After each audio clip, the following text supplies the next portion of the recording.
Let's go live now to the Shadow Business Minister for Small Business, Tim Wilson. Tim, great to see you. I want to talk about Jim Chalmers yesterday at the National Press Club. He's talking about the ability to actually get some kind of tax reform done with their majority in the House, but he wants to do this with building consensus. What are you willing to come to the table on? What can the major parties work together on here? Well, I think the most important thing for the Treasurer right now is to build trust with the Australian community. We know before the last election we had Labor members of Parliament, or Labor candidates, now Labor members of Parliament, who said to their electorates that the family savings tax on unrealised capital gains wasn't part of their plan. They got elected. They're now going to go on and vote for a family savings tax. So the most critical thing right now is Jim Chalmers has a massive credibility and trust gap with the Australian public on these issues if he wants to see a conversation around reform, because we've always been consistent. We believe in lower, simpler, fairer taxes for the Australian community, but we've seen what Labor did when they were last in government. They had these summits where they brought people together and they had a pre-planned agenda. They got everybody in the room and they strong-armed them into things like industrial relations reform that they didn't want, that's hampered business, harmed the economy, harmed growth, harmed jobs creation. And I suspect that they're going to try and do the same thing again. Oh, the Conservatives have never held just a talk fest with no outcomes, have they? Ever? Well, we've always been focused on what we need to do to build the future of the Australian economy. Sure. But we've always found it challenging to get Labor on board with what we need to do to grow the pie, because their focus has always been to divide the pie.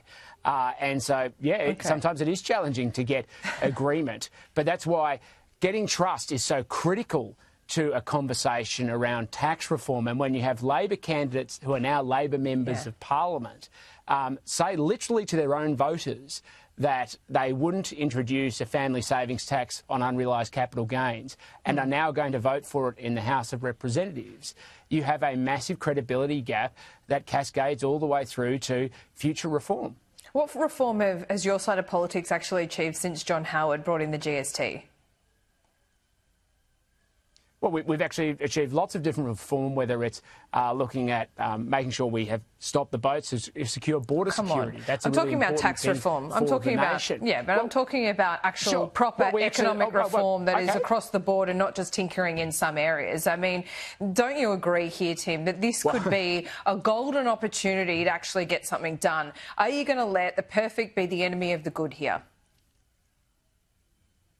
So firstly, Laura, border security isn't tinkering. It's incredibly important. Just like delivering one of the 4 greatest social reforms in Australian history around equality before law through marriage equality was a significant achievement. Just like building out the future of Australia's defence capacity. Just like lowering personal income tax rates, which we also did during the last coalition government, can I ask was also an important part of the conversation. Ever since we saw the Henry tax review, for example, we've talked about all these inefficient taxes, whether they be taxes like, stamp duty. I know they are state taxes, but I mean, for example, would you countenance at least a conversation and debate about raising the GST and getting rid of some of those inefficient taxes? Do you think that conversation is beyond us?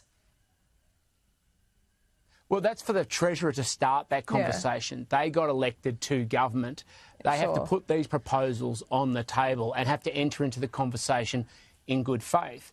But a critical part of them being able to do so is actually having the credibility with the Australian people and a trust with the Australian people. And that's why they're already hampered by their Labor candidates telling their own voters untruths in the lead up to this election.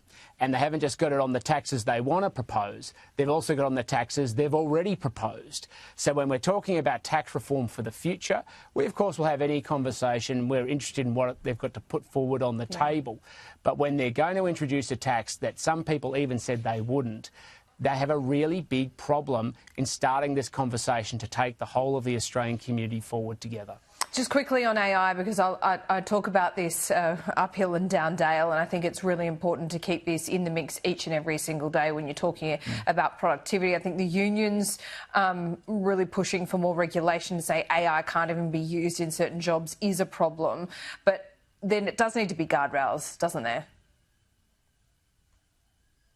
Well, we should be looking at what institutions we need to build to shape the direction of AI. It's frankly Luddite thinking to say that AI isn't going to be integrated into the future of the workplace. And I think, frankly, it's hilarious to watch people in, IT space or IT jobs argue that IT shouldn't be incorporated because it might transcend what they've traditionally done. The reality is AI is coming whether we want it or not. Yeah. If Australians don't engage with it, it will ultimately mean companies from overseas will become more competitive than us. So the conversation is how we build out the future of the employment market to make people ready for it, but of course to build competitive and resilient jobs and companies to be part of the conversation. But also, what do we need to do to build out the mechanism to support people through the transition and the change?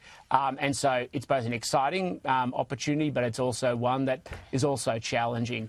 And the unions only have a early 20th century, 19th century solution to this problem. We're looking at policy solutions about how we're going to build the 21st century of the Australian economy. Tim Wilson, good to see you. Speak soon.